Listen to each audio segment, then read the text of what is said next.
ಕರ್ನಾಟಕ ಸರ್ಕಾರದ ಹಿಂದುಳಿದ ವರ್ಗದ ಸದಸ್ಯರಾಗಿ ನೇಮಕಗೊಂಡಂಥ ಪ್ರತಿಭಾ ಕುಲಾಯಿ ಹಾಗೂ ಕಾಂಗ್ರೆಸ್ ಪಕ್ಷದ ಬ್ಲಾಕಿನಿಂದ ಗ್ರಾಮ ಮಟ್ಟದವರೆಗೆ ಜವಾಬ್ದಾರಿಯನ್ನು ಪಕ್ಷದ ನೆಲೆಯಲ್ಲಿ ವಹಿಸಿಕೊಂಡಂಥ ಗಣ್ಯರಿಗೆ, ಅದೇ ರೀತಿ ಮೊನ್ನೆ ನಡೆದಂಥ ಗ್ರಾಮ ಪಂಚಾಯತ್ನ ಉಪ ಚುನಾವಣೆಯಲ್ಲಿ 2 ಸ್ಥಾನವನ್ನು ಗಿಟ್ಟಿಸಿಕೊಂಡಂಥ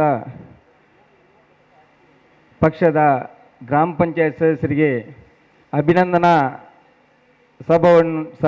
ಅಭಿನಂದನೆಯನ್ನು ಆಯೋಜಿಸಿದ ಈ ಸಭಾ ವೇದಿಕೆಯ ಅಧ್ಯಕ್ಷ ಸ್ಥಾನವನ್ನು ವಹಿಸಿದಂಥ ಉಳ್ಳಾಲ ಬ್ಲಾಕ್ ಕಾಂಗ್ರೆಸ್ನ ಅಧ್ಯಕ್ಷರಾದಂಥ ರಮೇಶ್ ಶೆಟ್ಟಿ ಅವರನ್ನು ಒಳಗೊಂಡಂತೆ ಈ ವೇದಿಕೆಯಲ್ಲಿ ಉಪಸ್ಥಿತರಿರುವಂಥ ಎಲ್ಲ ಗಣ್ಯರೇ, ವೇದಿಕೆಯ ಮುಂಭಾಗದಲ್ಲಿರುವಂಥ ಪಕ್ಷದ ಹಿರಿಯ ಕಿರಿಯ ಮುಖಂಡರೇ, ಜನಪ್ರತಿನಿಧಿಗಳೇ, ಮಾಧ್ಯಮದ ಗೆಳೆಯರೇ, ಈಗಾಗಲೇ ಕಾರ್ಯಕ್ರಮವನ್ನು ಉದ್ದೇಶಿಸಿ ಮಾತಾಡಿದಂಥ ನಮ್ಮ ನಾಯಕಿಯಾದಂಥ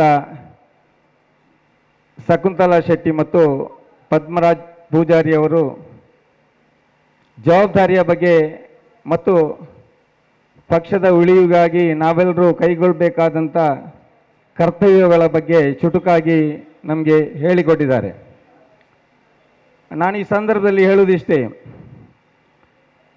ಈಗಾಗಲೇ ನಮ್ಮ ಕ್ಷೇತ್ರದಲ್ಲಿ 5 ಬಾರಿ ಶಾಸಕರಾಗಿ ಕರ್ನಾಟಕ ಗಣ ಸರ್ಕಾರದಲ್ಲಿ ಕಾಂಗ್ರೆಸ್ ಪಕ್ಷ ಅಧಿಕಾರಕ್ಕೆ ಬಂದಂಥ ಸಂದರ್ಭದಲ್ಲಿ ಮಂತ್ರಿ ಸ್ಥಾನವನ್ನು ಗಿಟ್ಟಿಸಿಕೊಂಡು ಬೇರೆ ಬೇರೆ ಜವಾಬ್ದಾರಿಯನ್ನು ವಹಿಸಿಕೊಂಡಂಥ ಸಂದರ್ಭದಲ್ಲಿ ತನ್ನ ಜವಾಬ್ದಾರಿಯನ್ನು ಅಚ್ಚುಕಟ್ಟಾಗಿ ನಿರ್ವಹಿಸಿ ಇದೀಗ ಕರ್ನಾಟಕ ಸರ್ಕಾರದ ವಿಧಾನಸಭೆಯ ಅಧ್ಯಕ್ಷರಾಗಿದ್ದುಕೊಂಡು ನಮ್ಮ ಮಂಗಳೂರು ಉಳ್ಳಾಲ ವಿಧಾನಸಭಾ ಕ್ಷೇತ್ರದ ಹೆಸರನ್ನು ಈ ಜಿಲ್ಲೆಯಲ್ಲಿ ಮಾತ್ರವಲ್ಲ ರಾಜ್ಯದಲ್ಲಿ, ರಾಷ್ಟ್ರದಲ್ಲಿ ಗುರುತಿಸುವ ಹಾಗೆ ಮಾಡಿದಂಥ ಸನ್ಮಾನ್ಯ UT ಖಾದರ್ ಅವರ ಒಂದು ಶ್ರಮದ ಫಲವಾಗಿ ಈ ನಮ್ಮ ಮಂಗಳೂರು ವಿಧಾನಸಭಾ ಕ್ಷೇತ್ರ ರಾಜ್ಯದಲ್ಲೇ ಕಾಣದಂಥ ಅಭಿವೃದ್ಧಿಯನ್ನು ಈ 2 ವರ್ಷದಲ್ಲಿ ಕಾಣ್ತಾ ಬರ್ತಾ ಇದೆ.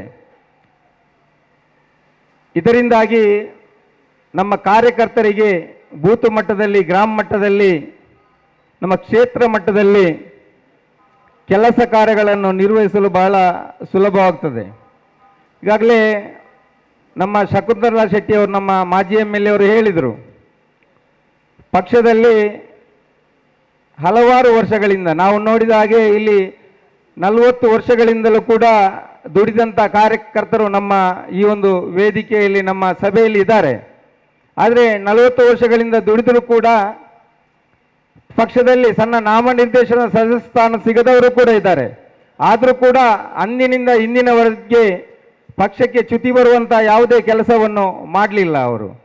ಈಗಾಗಲೇ ಪಕ್ಷದಲ್ಲಿ ಕೇವಲ 1-2 ವರ್ಷ ದುಡಿದವರಿಗೂ ಕೂಡ ಇನ್ನೂ ಉನ್ನತವಾದಂಥ ಸ್ಥಾನವನ್ನು ಇಲ್ಲಿ ನಮ್ಮಲ್ಲಿ ಸಿಕ್ಕಿದ್ದು ಕೂಡ ನಾವು ನೋಡಿದ್ದೇವೆ. ಆದರೆ ನಾವು ಹೇಳುವುದಿಷ್ಟೇ, ಪಕ್ಷ ಸ್ಥಾನಮಾನ ಕೊಡುವಾಗ ಕೆಲವೊಮ್ಮೆ ಹೆಚ್ಚು ಕಮ್ಮಿ ಆಗಿರ್ಬೋದು, ಆದರೆ ಒಂದಲ್ಲ ಒಂದು ದಿನ ನಿಷ್ಠಾವಂತರಾಗಿ ದುಡಿದಂಥ ಕಾರ್ಯಕರ್ತರಿಗೆ ಖಂಡಿತವಾಗಿ ಅವರನ್ನು ಗುರುತಿಸುವಂಥ ಕೆಲಸವನ್ನು ನಮ್ಮ ನಾಯಕರು, ನಮ್ಮ ಮಾರ್ಗದರ್ಶಕರಾದಂಥ UT ಖಾದರ್ ಅವರು ಮಾಡಿಯೇ ಮಾಡ್ತಾರೆ ಎಂಬ ವಿಶ್ವಾಸ ನಮಗೆಲ್ಲರಿಗೂ ಕೂಡ ಇದೆ. ಆದರೆ ಇಲ್ಲಿ ನಾವು ವ್ಯಕ್ತಿಗಿಂತ ಪಕ್ಷ ನಮ್ಮ ಮುಖ್ಯ, ಪಕ್ಷಕ್ಕಿಂತ ದೇಶ ಮುಖ್ಯ. ಈ ಒಂದು ನಿಟ್ಟಿನಲ್ಲಿ ನಾವು ಕೆಲಸ ಕಾರ್ಯಗಳನ್ನು ಮಾಡಬೇಕಾಗಿದೆ. ನಾವಿಲ್ಲಿ ಅರ್ಥ ಮಾಡಿಕೊಳ್ಬೇಕು, ಇವತ್ತು ನಮ್ಮ ಶಾಸಕರು ಈ ಒಂದು ಭಾಗದಲ್ಲಿ 5 ಬಾರಿ ವಿಜೇತರಾಗಬೇಕಾದ್ರೆ ಇದರಲ್ಲಿ ಬಹಳಷ್ಟು ದೊಡ್ಡ ಕೊಡುಗೆ ನಾಯಕರಿಗಿಂತಲೂ ಕಾರ್ಯಕರ್ತರದ್ದು ಅಂತೇಳಿ ನಾವೆಲ್ಲರೂ, ನಾಯಕರಾದಂಥ ನಾವೆಲ್ಲರೂ ಅರ್ಥ ಮಾಡಿಕೊಳ್ಬೇಕಾಗ್ತದೆ.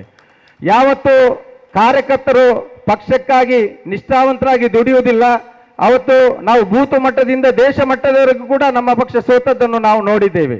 ಅದಕ್ಕಾಗಿ ನಮ್ಮ ನಾಯಕರಲ್ಲಿ, ಜನಪ್ರತಿನಿಧಿಗಳಲ್ಲಿ ಈ ಸಂದರ್ಭದಲ್ಲಿ ನಾನು ಹೇಳುವುದಿಷ್ಟೇ, ಅದೊಬ್ಬ ಗ್ರಾಮ ಪಂಚಾಯತ್ ಸದಸ್ಯನಿರ್ಬೋದು, ತಾಲೂಕ್ ಪಂಚಾಯತ್ ಇರ್ಬೋದು, ಜಿಲ್ಲಾ ಪಂಚಾಯತ್ ಇರ್ಬೋದು, MLA ಇರ್ಬೋದು, MP ಇರ್ಬೋದು, ಅಥವಾ ಕಾರ್ಪೊರೇಟರ್ ಇರ್ಬೋದು, ನಮಗೆ ಪಕ್ಷ ಕೊಟ್ಟಂಥ ಒಂದು ಜವಾಬ್ದಾರಿ, ಪಕ್ಷ ಕೊಟ್ಟಂತ ಒಂದು ಸ್ಥಾನಮಾನದಿಂದ ನಾವು ಇವತ್ತೊಂದು ಪಂಚಾಯತ್ ಸದಸ್ಯನಾಗಲಿಕ್ಕೆ ಅಥವಾ ಒಂದು MLA ಆಗಲಿಕ್ಕೆ ಅಥವಾ MP ಆಗಲಿಕ್ಕೆ ಸಾಧ್ಯವಾಗಿದೆ ಎಂಬುದಾಗಿದ್ದರೆ ನಮ್ಮ ಬೂತ್ ಮಟ್ಟದಲ್ಲಿ ನಮ್ಮ ಜವಾಬ್ದಾರಿಯನ್ನು ಅರಿತುಕೊಂಡು ನಮ್ಮ ಕಾರ್ಯಕರ್ತರಿಗೆ ಜವಾಬ್ದಾರಿಯನ್ನು ಕೊಟ್ಟಾಗ ಅವರು 1 ಬಾರಿ ವಿಜೇತನಾಗ್ತಾನೆ, 2 ಬಾರಿ ಆಗ್ತಾನೆ, 3 ಬಾರಿ ಆಗ್ತಾನೆ, 4 ಬಾರಿ ಆಗ್ತಾನೆ, 5 ಬಾರಿ ಕೂಡ ಆಗ್ತಾನೆ.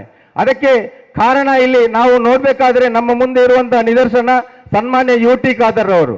UT ಖಾದರ್ ಅವರು ಬೈ ಎಲೆಕ್ಷನ್ ನಲ್ಲಿ ಗೆಲ್ಲುವಾಗ ಇಲ್ಲಿ 8,000 ಮತಕ್ಕೆ ಗೆದ್ರು. ಅಲ್ಲಿ ಒಂದು ದೊಡ್ಡ ಮಟ್ಟಕ್ಕೆ ಹೋದಾಗ ಅವರು 30,000 ಕೂಡ ಗೆದ್ದಂತಹ ನಿದರ್ಶನವನ್ನು ನಾವಿಲ್ಲಿ ನೋಡಿದ್ದೇವೆ. ಯಾಕೆ ಕಾರಣ ಆಯ್ತು ಅಂತ ಹೇಳಿದರೆ ಕಾರ್ಯಕರ್ತರನ್ನು ವಿಶ್ವಾಸದಲ್ಲಿ ಇಟ್ಟದ್ರಿಂದ, ಯಾವುದೇ ಗುಂಪುಗಾರಿಕೆಗೆ ಇಲ್ಲಿ ಅವಕಾಶ ಕೊಡೋದ್ರಿಂದ, ಎಲ್ಲರನ್ನೂ ಕೂಡ ಸಮಾನ ಮಟ್ಟದಲ್ಲಿ ನೋಡಿದ್ರಿಂದ ಮಂಗಳೂರು ಉಳ್ಳಾಲ ವಿಧಾನಸಭಾ ಕ್ಷೇತ್ರದಲ್ಲಿ UT ಖಾದರ್ ಅವರನ್ನು ಸೋಲಿಸಲಿಕ್ಕೆ ಯಾವ ಶಕ್ತಿಗೂ ಕೂಡ ಈವರೆಗೂ ಕೂಡ ಸಾಧ್ಯವಾಗಿಲ್ಲ ಎಂಬುದನ್ನು ನಾವು ಇವತ್ತು ಅರ್ಥ ಮಾಡಿಕೊಳ್ಳುವಂತಹ ಒಂದು ಮನಸ್ಸನ್ನು ನಾವು ಇವತ್ತು ಮಾಡಬೇಕಾಗಿದೆ. ನಾನು ಯಾಕೆ ಈ ಮಾತನ್ನು ಹೇಳ್ತೇನೆ ಅಂತ ಹೇಳಿದರೆ, ನಾವು ನಮ್ಮ ಕಾರ್ಯಕರ್ತರನ್ನು ವಿಶ್ವಾಸದಲ್ಲಿ ಇಡದಿದ್ರೆ ನಾವು ಒಮ್ಮೆ 2 ಬಾರಿ ಗೆಲ್ಬಹುದು, 3ನೇ ಬಾರಿ ನಮಗೆ ಗೆಲ್ಲಲಿಕ್ಕೆ ಬಹಳ ಕಷ್ಟ ಸಾಧ್ಯ. ನಾವು ಜನಪ್ರತಿನಿಧಿಯಾದಂತಹ ನೆಲದಲ್ಲಿ ಸಂದರ್ಭದಲ್ಲಿ ನಮ್ಮ ಕಾರ್ಯಕರ್ತರಿಗೆ ಹೆಚ್ಚಿನ ಆದ್ಯತೆಯನ್ನು ಕೊಡುವುದರ ಮೂಲಕ ನಮಗೆ ಯಾರು ಮತದಾನ ಮಾಡಿದ್ದಾರೆ ಅವರಿಗೂ ಕೂಡ ಗೌರವವನ್ನು ಕೊಡಬೇಕು. ಜನಪ್ರತಿನಿಧಿಯಾದಂತಹ ನೆಲೆಯಲ್ಲಿ ಕ್ಷೇತ್ರಾದ್ಯಂತ ಅವರ ಕ್ಷೇತ್ರ ವ್ಯಾಪ್ತಿ ಯಾವುದು ಬರ್ತದೆ ಎಲ್ಲರನ್ನೂ ಕೂಡ ವಿಶ್ವಾಸಕ್ಕೆ ತೆಗೆದುಕೊಂಡು ಸರ್ಕಾರದಿಂದ ಸಿಗುವಂತಹ ಸವಲತ್ತನ್ನು ಎಲ್ರಿಗೂ ಕೂಡ ಹಂಚುವಂತಹ ಕೆಲಸವನ್ನು ನಾವು ಮಾಡಿದಾಗ ಈ ಸಲ ನಮಗೆ ಓಟ್ ಆಗದಿದ್ರೆ ಮುಂದಿನ ಸಲ ಖಂಡಿತವಾಗಿ ಅವನು ನಮಗೆ ಓಟನ್ನು ಹಾಕುವುದರ ಮೂಲಕ ನಮ್ಮನ್ನು ಗೆಲ್ಲಿಸುವಲ್ಲಿ ಶ್ರಮ ಪಡ್ತಾನೆ ಎಂಬಂತಹ ಮಾತನ್ನು ಕೂಡ ಜನಪ್ರತಿನಿಧಿಯಾದಂತಹ ನಾವುಗಳು ನಮ್ಮ ತಲೆಯನ್ನು ಇಟ್ಟುಕೊಂಡು ಕೆಲಸ ಮಾಡುವಂತಹ ಒಂದು ಅನಿವಾರ್ಯತೆ ಇದೆ ಎಂಬುದನ್ನು ಈ ಸಂದರ್ಭದಲ್ಲಿ ನಾನು ಹೇಳಲಿಕ್ಕೆ ಬಯಸ್ತಾ ಇದ್ದೇನೆ. ಮುಖ್ಯವಾಗಿ ಇವತ್ತು ನಮ್ಮ ಪಕ್ಷದಲ್ಲಿ ಇವತ್ತು ನಮ್ಮ ಹಿಂದುಳಿದ ವರ್ಗದ ಅಧ್ಯಕ್ಷರನ್ನು ಬದಲಾವಣೆ ಮಾಡಿದ್ದಾರೆ, ಅಲ್ಪಸಂಖ್ಯಾತ ಘಟಕದ ಅಧ್ಯಕ್ಷರನ್ನು ಬದಲಾವಣೆ ಮಾಡಿದ್ದಾರೆ, ಗ್ರಾಮ ಮಟ್ಟದಲ್ಲೂ ಕೂಡ ಕೆಲವೊಂದು ಗ್ರಾಮಗಳ ಅಧ್ಯಕ್ಷರುಗಳನ್ನು ಬದಲಾವಣೆ ಮಾಡಿದ್ದಾರೆ, ಬೇರೆ ಬೇರೆ ಜವಾಬ್ದಾರಿಯನ್ನು ಇವತ್ತು ಕೊಟ್ಟಿದ್ದಾರೆ. ಇದರ ಅರ್ಥ ಹಿಂದೆ ಮಾಡಿದವರು ಒಳ್ಳೆಯ ಕೆಲಸ ಮಾಡಲಿಲ್ಲ ಅಂತ ಹೇಳಿ ಅಲ್ಲ, ಅವರ ಅವಧಿ ಪೂರ್ಣಗೊಂಡ ನಂತರ ಪಕ್ಷದ ಉನ್ನತಿಗಾಗಿ ಇನ್ನೊಬ್ಬರಿಗೂ ಕೂಡ ಅವಕಾಶವನ್ನು ಕೊಟ್ಟು ನೋಡುವ ಎಂಬ ನೆಲೆಯಲ್ಲಿ ನಮ್ಮ ಬ್ಲಾಕಿನ ಅಧ್ಯಕ್ಷರು ನಮ್ಮ ಶಾಸಕರ ಒಂದು ಮಾರ್ಗದರ್ಶನದಲ್ಲಿ ಈ ಕೆಲಸವನ್ನು ಮಾಡಿದ್ದಾರೆ. ಈ ಸಂದರ್ಭದಲ್ಲಿ ನಾನು ಹೇಳುವುದಿಷ್ಟೇ, ಯಾರೆಲ್ಲ ಇವತ್ತು ಅಲ್ಪಸಂಖ್ಯಾತ ಘಟಕದ ಅಧ್ಯಕ್ಷ ಸ್ಥಾನವನ್ನು ವಹಿಸಿದಂಥ ಅಶ್ರಫ್ ಕೇಸಿಯವರು ಇರ್ಬೋದು, ಅಥವಾ ನಮ್ಮ ಹಿಂದುಳಿದ ಘಟಕದ ಅಧ್ಯಕ್ಷ ಸ್ಥಾನವನ್ನು ವಹಿಸಿದಂಥ ವಿವೇಕಾನಂದ ಇರ್ಬೋದು, ಅಥವಾ ನಮ್ಮ ಅಸಂಘಟಿತ ಕಾರ್ಮಿಕ ಘಟಕದ ಅಧ್ಯಕ್ಷರಾದಂಥ ಅಶ್ರಫ್ ರವರು ಇರ್ಬೋದು, ಅಥವಾ ಗ್ರಾಮ ಸಮಿತಿಯ ಬೇರೆ ಬೇರೆ ಸದಸ್ಯರಿರ್ಬೋದು. ನಾವು ಹೇಳುದು ಇವರ ಹತ್ರ ಹೇಳುದು, ನೀವು ಬ್ಲಾಕ್ ಕಾಂಗ್ರೆಸ್ನ ಒಂದು ಮಾರ್ಗದರ್ಶನದಲ್ಲಿ ಬ್ಲಾಕ್ ಕಾಂಗ್ರೆಸ್ಗೆ ಶಕ್ತಿಯನ್ನು ತುಂಬಬೇಕಾದ್ರೆ ಶಕ್ತಿಯನ್ನು ತುಂಬುವಂತ ಸಲುವಾಗಿ ನೀವು ಬ್ಲಾಕ್ ಕಾಂಗ್ರೆಸ್ನ ಆದೇಶದಂತೆ ಪ್ರತಿಯೊಂದು ಬೂತ್ ಮಟ್ಟದಿಂದಲೂ ಕೂಡ ಹಿಂದುಳಿದ ವರ್ಗ, ಅಲ್ಪಸಂಖ್ಯಾತ ಘಟಕ ಎಲ್ಲ ವರ್ಗದವರನ್ನು ಕೂಡ ವಿಶ್ವಾಸಕ್ಕೆ ತೆಗೆದುಕೊಂಡು ಪ್ರತಿಯೊಂದು ಬೂತ್ನಲ್ಲಿ ಕಾಂಗ್ರೆಸ್ ಪಕ್ಷಕ್ಕೆ ಹೆಚ್ಚಿನ ಮತ ಬರುವ ಹಾಗೆ ಯಾವ ರೀತಿ ನಾವು ಕಾರ್ಯಕ್ರಮಗಳನ್ನು ಹಮ್ಮಿಕೊಳ್ಬೇಕು ಎಂಬ ನಿಟ್ಟಿನಲ್ಲಿ ತಾವು ಇಂದಿನಿಂದ ಕೆಲಸವನ್ನು ಮಾಡಬೇಕಾಗಿದೆ.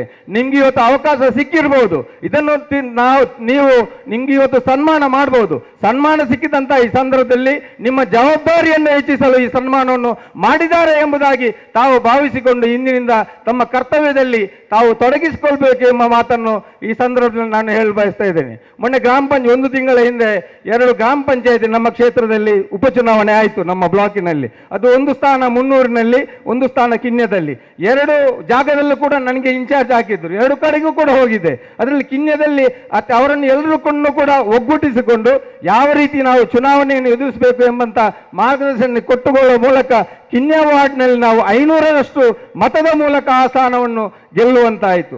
ಮುನ್ನೂರಿನಲ್ಲಿ ಸಣ್ಣ ಅಂತರದಿಂದ ಗೆದ್ರೂ ಕೂಡ ಆ ಸ್ಥಾನವನ್ನು ಕೂಡ ನಾವು ಉಳಿಸಿಕೊಳ್ಳುವ ಮೂಲಕ UT ಖಾದರ್ ಅವರ ಶಕ್ತಿ ಉಳ್ಳಾಲ ವಿಧಾನಸಭಾ ಕ್ಷೇತ್ರದಲ್ಲಿ ಇನ್ನೂ ಉಳಿದಿದೆ ಎಂಬುದನ್ನು ಕೂಡ ನಾವು ಆ ಸಂದರ್ಭದಲ್ಲಿ ತೋರಿಸುವಂತ ಕೆಲಸವನ್ನು ಅಲ್ಲಿನ ಮತದಾರರು ಮಾಡಿಕೊಟ್ಟಿದ್ದಾರೆ ಎಂಬುದನ್ನು ನಾವು ಅರ್ಥ ಮಾಡಿಕೊಳ್ಬೇಕು.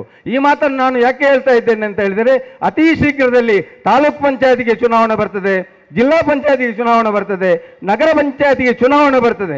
ಈ ಚುನಾವಣೆಯ ಸಂದರ್ಭದಲ್ಲೂ ಕೂಡ ನಮ್ಮ ಪಕ್ಷದ ಅಧ್ಯಕ್ಷರು ಇರ್ಬೋದು, ನಮ್ಮ ಶಾಸಕರು ಇರ್ಬೋದು, ಇವರೆಲ್ಲರೂ ಕೂಡ ಕಾರ್ಯಕರ್ತರನ್ನು ವಿಶ್ವಾಸಕ್ಕೆ ತೆಗೆದುಕೊಂಡು ಕಾರ್ಯಕರ್ತರ ಮಾರ್ಗದರ್ಶನದ ಮೂಲಕ ಅವರಿಗೆ ಬೇಕಾದಂತಹ ಅಭ್ಯರ್ಥಿಗಳನ್ನು ಕೊಡಬೇಕಾದ ಅಲ್ಲದೆ ಸ್ವಾರ್ಥಕ್ಕಾಗಿ ಯಾರೋ ಹೇಳ್ತಾರಂತ ಹೇಳುವಂತ ನಿಟ್ಟಿನಲ್ಲಿ ಯಾವುದೋ ಒಂದು ಆಮಿಷಕ್ಕೆ ಆಘೋಷಕ್ಕೆ ಒಳಗಾಗದೆ ಅಭ್ಯರ್ಥಿಯನ್ನು ನೀಡಬಾರದು ಎಂಬ ಒಂದು ಮಾತನ್ನು ಈ ಸಂದರ್ಭದಲ್ಲಿ ನಾನು ಹೇಳಿಕೊಂಡು ನಿಮ್ಮ ಜವಾಬ್ದಾರಿ ಇವತ್ತೇನು ಸನ್ಮಾನ ಮಾಡ್ತಾರೆ ಈ ಒಂದು ಕಾರ್ಯಕ್ರಮವನ್ನು ನಮ್ಮ ಬ್ಲಾಕಿನ ಅಧ್ಯಕ್ಷರು ಎಲ್ಲರನ್ನು ಕೂಡ ವಿಶ್ವಾಸಕ್ಕೆ ತೆಗೆದುಕೊಂಡು ನಮ್ಮ ಶಾಸಕರು ಸ್ಪೀಕರ್ ಅವರ ಮಾರ್ಗದರ್ಶನದಂತೆ ಮಾಡಿದ್ದಾರೆ. ನಾನು ಅದಕ್ಕಾಗಿ ಅವರಿಗೆ ಅಭಿನಂದನೆ ಸಲ್ಲಿಸ್ತಾ ವಿಶೇಷವಾಗಿ ಪ್ರತಿಭಾ ಕುಳಾಯಿ ಅವರ ಬಗ್ಗೆ ನಾನು ಒಂದೆರಡು ಮಾತನ್ನು ಹೇಳಲೇಬೇಕಾಗ್ತದೆ. ನಾನು ಬಹಳಷ್ಟು ವರ್ಷಗಳಿಂದ ಪ್ರತಿಭಾ ಕುಳಾಯಿ ಅವರು ನೋಡ್ತಾ ಇದ್ದೇನೆ. ಕಳೆದ ಕಾರ್ಪೊರೇಷನ್ ಈ ಸಲ ಅಲ್ಲ, ಹಿಂದಿನ 5 ವರ್ಷಗಳ ಹಿಂದೆ ಪ್ರತಿಭಾ ಕುಳಾಯಿ ಅವರು ಮಂಗಳೂರು ಮಹಾನಗರ ಪಾಲಿಕೆ ಮೇಯರ್ ಆಗಬೇಕಾಗಿತ್ತು. ಆ ಸಂದರ್ಭದಲ್ಲಿ ನಮ್ಮ ಪಕ್ಷದ ಒಳಗೆ ಚುನಾವಣೆ ನಡೆಯುವಂಥ ಸಂದರ್ಭದಲ್ಲಿ ನಾನು ಕೂಡ ಅಲ್ಲಿದ್ದೆ. ಖಂಡಿತವಾಗಿ ನಿಮ್ಗೆ ಯಾವತ್ತು ಅವಕಾಶ ಸಿಕ್ಕಿದ್ರೆ ಆವತ್ತು ಯಾರು ಮೇಯರ್ ಆಗಿದ್ದಾರೆ ಅವರು ನಂತರ ಪಾರ್ಟಿಯನ್ನು ಬಿಟ್ಟು ಹೋದ್ರು, ಅಂಥವರಿಗೆ ನಮ್ಮ ಪಕ್ಷದ ನಾಯಕರು ಅವಕಾಶ ಮಾಡಿಕೊಡ್ತಾರೆ. ಮುಂದಕ್ಕೆ ಅದರಿಂದ ನಮ್ಮ ಪಾಠ ಕಲೀಲಿಕ್ಕೆ ತುಂಬಾ ಇದೆ, ನಮ್ಮ ಪಕ್ಷಕ್ಕೆ ಕಲೀಲಿಕ್ಕೆ ತುಂಬಾ ಇದೆ. ಅಂತ ಒಂದು ಸಂದರ್ಭವನ್ನು ಯಾವತ್ತೂ ಕೂಡ ನಾವು ಮಾಡಬಾರ್ದು. ಆವತ್ತು ನೀವು ಮೇಯರ್ ಆಗಿದ್ದರೆ ತದನಂತರ ನಡೆದಂಥ ಚುನಾವಣೆಯಲ್ಲಿ ಇನ್ನೂ ಕೆಲವೊಂದು ಸೀಟ್ಗಳು ಜಾಸ್ತಿ ಸಿಗ್ತಾ ಇತ್ತು. ನನಗೆ ಮೊಹಮ್ಮದ್ ಕುಂಜತ್ವರನ್ನು ಈಗಲೂ ಕೂಡ ನೆನಪಾಗ್ತಾ ಇದೆ. ಮೊಹಮ್ಮದ್ ಕುಂಜತ್ರವರು ನಮ್ಮ ನಾಯಕರು, ನಮಗೆ ಮಾರ್ಗದರ್ಶಕರು ಯಾವಾಗಲೂ ಸಿಗ್ತಾರೆ, ಒಳ್ಳೆ ಮಾತನ್ನು ಹೇಳ್ತಾರೆ, ಒಳ್ಳೆ ಗೈಡ್ಲೈನ್ಸ್ ಹೇಳ್ತಾರೆ. ಅವರು ಅವತ್ತು ನಿಮ್ಮ ಹಿಂದೆ ನೀವು ಮೇಯರ್ ಆಗ್ಬೇಕಂತೇಳಿ ಬಹಳ ದುಡಿದವರು ಹೊರತವರು. ನಿಮಗೆ ಮೇಯರ್ ಆಗಲಿಲ್ಲ, ಏನೋ ಸಣ್ಣ ಪುಟ್ಟ ವಿಚಾರಕ್ಕೆ ಇಲ್ಲಿ ತಪ್ಪಿ ಹೋಯ್ತು ಅಂತೇಳಿ ಬಹಳ ಬೇಸರ ಪಟ್ಟದ್ದು ಕೂಡ ಇದೆ. ಅದಕ್ಕಾಗಿ ನೀವು ತಾಳ್ಮೆಯನ್ನು ವಹಿಸಿದ್ರಿಂದ ಇವತ್ತು ಆಯೋಗದ ಸದಸ್ಯರಾಗಿ ನೀವು ಆಯ್ಕೆಯಾಗಿದ್ದೀರಿ ಎಂಬ ಮಾತನ್ನು ಈ ಸಂದರ್ಭದಲ್ಲಿ ಹೇಳ್ತಾ, ಮುಂದಕ್ಕೆ ಇನ್ನೂ ಕೂಡ ನಿಮಗೆ ಒಳ್ಳೆಯ ಅವಕಾಶಗಳು ಬರ್ತದೆ. ನೀವು ಮಹಿಳಾ ನಾಯಕಿಯಾಗಿ ಕೇವಲ ಪಕ್ಷದ ಚಟುವಟಿಕೆಯಲ್ಲಿ ಮಾತ್ರ ದುಡಿಯುವುದಲ್ಲ, ಎಲ್ಲ ಹೋರಾಟಗಳಲ್ಲೂ ಕೂಡ ತಾವು ಮುಂಚೂಣಿಯಲ್ಲಿ ನಿಂತುಕೊಂಡು ಕೆಲಸ ಮಾಡ್ತೀರಿ. ಇನ್ನೂ ಕೂಡ ಹೋರಾಟಗಳಲ್ಲಿ ಭಾಗವಹಿಸಿ ಮುಂಚೂಣಿಯಲ್ಲಿ ನಿಂತ್ಕೊಳ್ಳಿ. ನಿಮ್ಮ ಹಿಂದೆ ನಾವೆಲ್ಲರೂ ಕೂಡ ಇದೆ, ಪಕ್ಷ ಕೂಡ ಇದೆ ಎಂಬ ಮಾತನ್ನು ಈ ಸಂದರ್ಭದಲ್ಲಿ ಹೇಳಿಕೊಂಡು ಅವಕಾಶಕ್ಕಾಗಿ ವಂದಿಸಿ ನನ್ನ ಮಾತನ್ನು ಮುಗಿಸ್ತೇನೆ. ಜೈ ಹಿಂದ್, ಜೈ ಕರ್ನಾಟಕ, ಜೈ ಕಾಂಗ್ರೆಸ್.